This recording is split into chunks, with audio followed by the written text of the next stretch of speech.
Alam mo ba na isang revolusyon ng mga alipin ang nagbago ng mapa ng Amerika? Noong 1791, nag-alsa ang mga alipin sa Saint Domingue, isang maliit na isla sa Caribbean.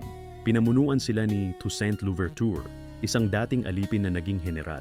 Nang mabalitaan ito ni Napoleon, nagalit siya. Nagpadala siya ng 40,000 sundalo papunta sa isla. Kapatid niya ang namuno sa ekspedisyon. Sigurado siyang mabilis nilang matatalo ang mga rebelde, pero hindi nangyari iyon. Nilipol ng yellow fever ang mga sundalong Pranses. Ginambala sila ng marahas na pakikidigma sa gubat. Libo-libo ang namatay. Bumalik ang mga natirang buhay nang wala silang nagawa. Nawasak ang pangarap ni Napoleon na magtatag ng imperyo sa kanluran. Kaya noong 1863, ibinenta niya ang buong Louisiana Territory sa Estados Unidos. Doble ang laki ng Amerika sa isang iglap.